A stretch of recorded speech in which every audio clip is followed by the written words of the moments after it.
take? Celebrities no longer have influence. Let me prove it.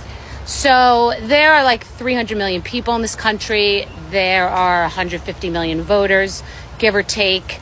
And the combined social media followings of the people that endorsed Kamala, meaning Taylor Swift, Beyonce, Selena, Chelsea, Amy, everybody, like powerful people, Obama, Hillary, the combined social media, Jennifer Lopez, etc., the combined number is over 2 billion followers.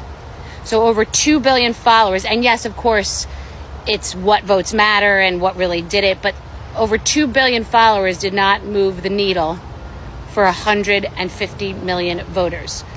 So that means it's spinning wheels, it's useless, it's a flex, and it doesn't even do anything.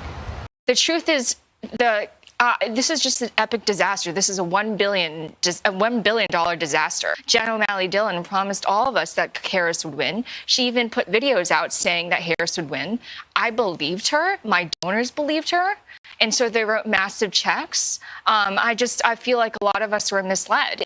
You guys are not going to believe what Oprah Winfrey just said about Kamala Harris's campaign. Now, we know that Democrats are wild spenders, right? We've seen it in the past few years with the Ukraine war, with our leaders just sending over billions of dollars while they ignore the needs of our own citizens right here in America. We've talked about how veterans are struggling, about the needs of those on Social Security, and yet we have all the money in the world when it comes to war. And this mindset, it seems to have rubbed off on the Kamala Harris presidential campaign. But just imagine having $1 billion and then somehow owing money afterwards. And I can even make this even worse. Her team is now asking for even more money. The election's over and they're still asking for your hard-earned cash. Watch. Kamala Harris had put this out. She's soliciting donations now. She's also apparently trying to sell her list, but she's calling it the Fight Fund. So she wants people to donate to the Fight Fund. And you contrast that, you see it there highlighted, what Donald Trump said over the weekend, whatever we can do to help them during this difficult period, I would strongly recommend we as a party and for the sake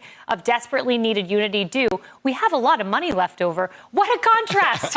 I thought that was perfect. I mean, it was just chef's kiss. I mean, it really was. I mean, you know, and honestly, a lot of these left-wing groups seem to have this issue. I mean, even Black Lives Matter groups have been caught up, a lot of misappropriation issues. Down in Georgia, where I'm from, Stacey Abrams and her campaign had some issues there, some of her nonprofits. And then here we have Kamala Harris, you know, $1 billion blown through all of it. And I think, as Cheryl was saying, I mean, these small dollar donors who don't have much, who gave something to the campaign, and you have Oprah, a billionaire, saying, you know, you donate to the, chip in $5, $10, telling them to give the little they had to the campaign. And Oprah's turning around, making $1 million check off the campaign. I mean, that is a scandal. And I think a lot, especially young people, are realizing this was a farce. Like your favorite influencer, your favorite celebrity who came out in support of Kamala Harris, they were all getting paid off, right? I mean, this was not, they didn't do it out of the kindness of their heart. They didn't do it for free. I guess these celebrities didn't think that this was a cause worth fighting for. So most of them got their money up front. A scandal that's really making Oprah mad. So here's what Oprah Winfrey had to say when she was confronted about the money that she made off with in this year's election. Watch.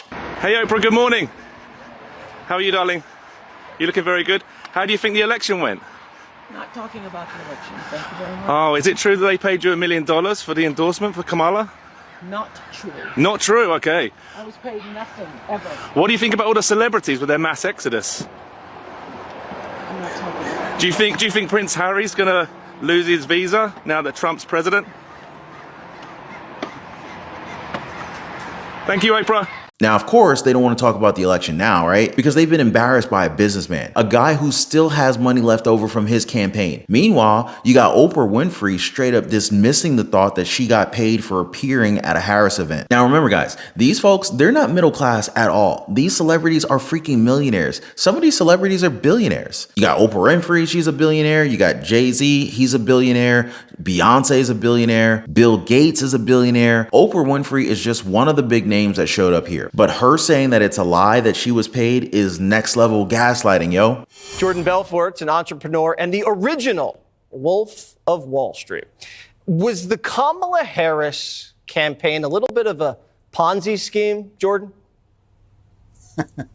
Well, listen, I don't want to accuse anyone of anything. I don't want to get in trouble, Jess, but it seems more like a giant money laundering operation more than anything. I mean, you're taking this massive amount of money, right? I mean, okay, like Oprah, I'm really shocked about Oprah. Like, why does Oprah need $1 million? Like, Oprah's a billionaire, right? I was shocked at all. I thought she was doing it because she believed in it. But here's the thing, there's laws against two things. Number one, you can't make false statements, but also material omissions of fact.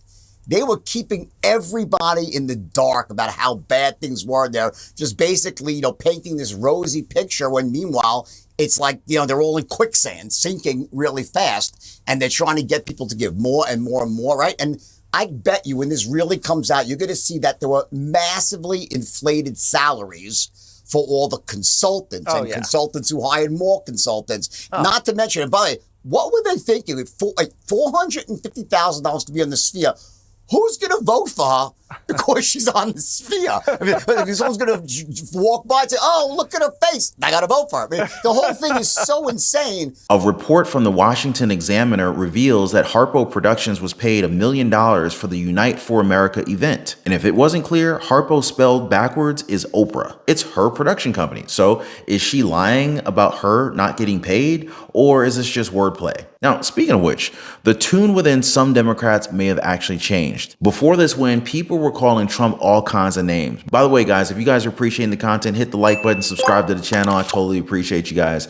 So the fear instilled in the people was very real. But now that he's president-elect, the narrative has changed a little bit. A good example would be Charlemagne. Watch. I think that she should keep calling Donald Trump a fascist. And I think that Americans need to keep looking at the rhetoric of Donald Trump, because I don't know why we're even thinking about electing somebody who's talking about putting people in camps. I don't know why why we want to elect somebody who's talking about mass deportation. I don't know why we're having this conversation about somebody who wants to terminate the Constitution. Don't y'all find it strange that now that he's won, they're not calling him a threat to democracy? They're not calling him a fascist. I mean, damn, on Monday. They're not calling him anything. They can. On Monday, they was just calling him that. I would think that, if you really believe that, then somebody's speech would be about how America effed up and how things are about to be really bad. Leaving that man He's alone. the most powerful man in the world now. It just makes you wonder how much of it did they really believe, or how much of it was just politics. So here's the deal, guys. Not all the country is stupid enough to believe whatever's on TV, right? Nor do they all instantly believe that celebrities have a say. Who's actually listening to Taylor Swift for political guidance? I'm not, because there's a fine line between being informed and being influenced. Are you guys listening to J-Lo for political advice? Yeah, I didn't think so either. I know that a lot of you guys watching this show right now are pretty informed. You're not easily influenced with glitz and glamour. This is something that our country desperately needs at this time. But what do you guys think about this? Are any of you guys planning on sending money to Kamala Harris's campaign anytime soon? Y'all let me know down below. She should probably get in touch with some of these stars to get them to give some of that money back. What do y'all think? Because most of them are now crying on TV that Trump's the president. And while Trump still faces cases in Georgia and New York, former Attorney General Bill Barr said that local prosecutors and judges need to move on from the spectacle of prosecuting the president-elect. He warned that further maneuvering on these cases in the weeks ahead would serve no legitimate purpose and only distract the country from the incoming administration from the task at hand. Something we definitely need to watch out for as well. The infamous Judge Juan Merchan from Donald Trump's New York case is expected to announce whether the state will proceed with felony conviction proceedings after Trump in the final months before he takes office, or whether to apply claims of presidential immunity expanded by the Supreme Court earlier this year. Honestly, it's a pick your poison kind of deal at this point already for them. The thing is, they wouldn't have reached this point if they would have just stopped to think about what they're doing in the first place. Going after a former president without really being able to clearly prove that he did anything wrong. You know what I mean, guys? Drop a quick yes in the comments and light up the like button to show your support for President-elect Trump and his victory against all of these federal cases and state cases against him. And while you guys are at it, don't forget to subscribe to the channel and tap that notification bell for more updates like this sent straight to your phones. And so now it's time for Republicans to turn the tables on the people who waged this Lawfare campaign against President-elect Trump. Now, as early as of now, the House Judiciary Committee is demanding that special counsel Jack Smith and prosecutors involved in the investigations produce to Congress all documents related to the probes before the end of the month. House Judiciary Committee Chairman Jim Jordan and Representative Barry Loudermilk, they wrote a letter to Smith saying that the Committee on the Judiciary is continuing its oversight of the Department of Justice and the Office of Special Counsel. So according to recent public documents, prosecutors in Jack Smith's office have been gaming out legal options in the event that President Donald Trump won the election. election. They said that with President Donald Trump's decisive victory this week, they're concerned that the Office of Special Counsel may attempt to purge relevant records, communications, and even documents responsive to their numerous requests for information. Jim Jordan and Loudermilk warned that the Office of Special Counsel is not immune from transparency or above accountability for its actions. So yeah, guys, it definitely looks like the shoe is on the other foot now, and it's Smith and the other prosecutors that are now facing investigations. Now, for one, Jim Jordan and Loudermilk are demanding Smith turn over information about the use of FBI personnel on his team and whether any of those FBI employees previously worked on any other matters concerning President Trump. Other requests include one for records relating to Smith and prosecutor Jay Bratt visiting the White House or executive office of the president, a request from September 2023 for records related to lawyer Stanley Woodward, who represented Trump aide Walt Nauta, and a request from December 2023 for communications between Attorney General Merrick Garland and the special counsel's team and more. Now, Texas Attorney General Ken Paxton also submitted a Freedom of Information Act request to the Biden administration's Justice Department demanding that it provide records relating to special counsel Jack Smith's corruption investigation into President-elect Trump. In a release, the Republican AG alleged that former special counsel Robert Mueller, who led a team investigating Trump regarding a false Trump-Russia election collaboration, destroyed records at the end of their investigations to avoid accountability. Now, according to Paxton, it's not real clear why nobody was prosecuted for doing so. So his request is part of their efforts to ensure that Americans are not cheated out of accountability or information again. He added that this pattern of weaponizing the justice system for partisan retribution, it must end. And for those other channels and mainstream media outlets that are saying that Trump's going to use his DOJ for political purposes, he won't. He just won't. Instead, according to White House attorney Mark Paletta, President-elect Donald Trump will use the DOJ for implementing his agenda. More precisely, he went on to say that the president has a duty to supervise the types of cases the DOJ should focus on and can intervene to direct the DOJ on specific cases. He is the duly elected chief executive, and he has every right to make sure that the executive branch, including the DOJ, is implementing his agenda. Paletta also gave examples of how Trump could use the DOJ during his next term, including directing the DOJ to significantly increase resources to prosecute criminals at the highest charging level, and also to seek maximum sentences, extending resources toward deportation efforts and against sanctuary cities who defy and obstruct federal law enforcement efforts. He also talked about the differences of how Democrats have been using the DOJ versus what Trump's going to be doing with the department. He said that just because you're a political opponent, it does not mean that one gets a free pass if you violated the law. Democrats, on the other hand, went after President Trump solely to punish him because he was a political opponent. And that was it. They invented crimes, twisted statutes, abused their offices and power, all to stop him and destroy him. Now, the president-elect is going to supervise and direct the DOJ to implement his agenda, which was voted on and supported by a landslide majority of the American people on November 5th. Special counsel Jack Smith just lost his job, and President-elect Donald Trump hasn't even taken office yet. I guess just too many people woke up and decided we don't want communism in the United States, huh? Seriously, guys, I'm so proud of Americans right now. We got rid of Kamala Harris's toxic brand of Marxism in our country, and now it's just a matter of time for draining the swamp for Donald Trump's presidential inauguration on January 20th. Word on the street is, guys, part of it is the justice system winding down his federal cases finally. But here's a breakdown. Check this out. Yeah, Chris, it's not a surprise that these cases can't go forward when Donald Trump takes office. What's interesting here is that the DOJ is moving to end them even before he takes office, citing the long-standing DOJ policy that sitting presidents can't be prosecuted.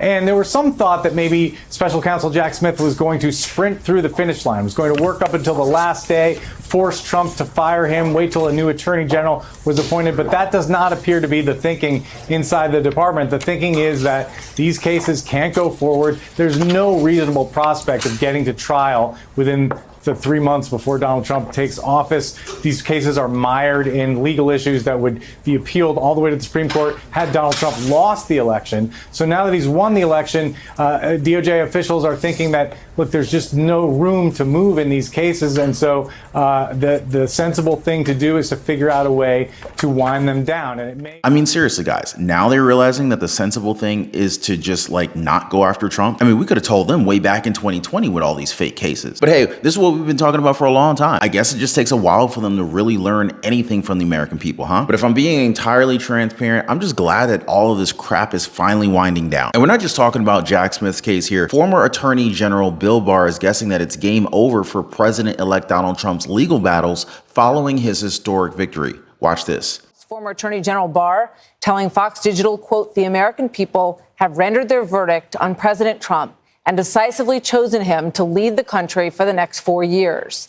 They did that with full knowledge of the claims against him by prosecutors around the country. And I think Attorney General Garland and the state prosecutors should respect the people's decision and dismiss the cases against President Trump now." And Bill Barr joins us now. Attorney General Barr, always good to have you with us. You know, we have heard a little bit today from Letitia James, who appears dogged in her pursuit of bringing some sort of justice to former President Trump and the next president of the United States. How do you think this is going to play out with her and with Jack Smith and with President Biden? I don't think the president really is going to have any legal problems going forward. These cases are not going to go forward, neither the federal cases nor the state cases against the president. So I think it's really a question of how these governments, the federal government, the Justice Department, is going to dismount from the limb it's gotten itself out on. I think all cases are a matter of discretion. There's no rule that says just because you can make a case or think you can make a case or put a case together, you have to pursue it. It's always a question of what's in the best interest of the country. And in these situations, there's no doubt in my mind that the best interests of the country are served by them dismissing the case. They're not going to be able to go forward with it while he's a sitting president, either the federal cases or the state cases, because we don't want these kinds of things distracting the chief executive from dealing with the people's business. And the cases are very weak cases. After they were brought, there were a number of appeals court decisions and Supreme Court decisions that essentially shot at their cases full of Swiss cheese. And they're not compelling cases, and trying to pursue them after the president leaves office would involve years and years of arcane litigation over legal doctrines, because these cases are not meat and potato criminal cases. They're very novel cases. They raise all kinds of constitutional issues. And at the end of the day, the juice is not worth the squeeze as far as the public interest is concerned. You heard him, guys. The juice is just not worth the squeeze. I just really wish that they would have realized this so much sooner. My uncle says Smith should be made to pay back all the tax money that was wasted on this BS. I mean, think about it, guys. All the millions, maybe even billions of taxpayer money, all going after former President Donald Trump or President-elect Trump. But what do you guys think? Now, one thing is for sure, the whole despicable Lawfare campaign was definitely not a good look on Democrats. Former Scalia and Thomas law clerk Chris Landau, he said it backfired on them massively. Watch. Again, a 50-50-ish chance that Judge Merchan will impose a prison sentence as opposed to a probation sentence. But even if the judge does hold this sentencing on November 26th, and even if the judge says, I hereby sentence you to X in prison, Donald Trump's not going to serve that time while he's in transition as he is now, or certainly while he's president. Well, certainly while he's president, leaving open the possibility that, if they're salivating over this, that somehow the statute of limitations for these absurd cases is paused, and then Trump goes off in an orange jumpsuit after he has a successful second term. This is insanity. Joining me now, Chris Landau, former Supreme Court clerk, former ambassador to Mexico. Chris, we've been covering this, it seems like forever, together. Respond to that, this quixotic dream of still putting Trump in prison. Listen, the hardcore, that's the way I guess they put themselves to sleep with those dreams of him in an orange jumpsuit. But Laura, I think the good news and the big headline is that Lawfare backfired massively on the Democrats in this election season. This was going to be their magic wand to try to get rid of Donald Trump for once and for all. And if anything, it just made him stronger. And I think it's so healthy for our political system to have lawfare decisively repudiated in this way. No, Fani Willis got reelected. I didn't even know she was up for reelection, Chris, but apparently she got reelected handily. But the American people, I think in general, they want to determine things at the ballot box. And all of this looked like a giant pile-on from the beginning.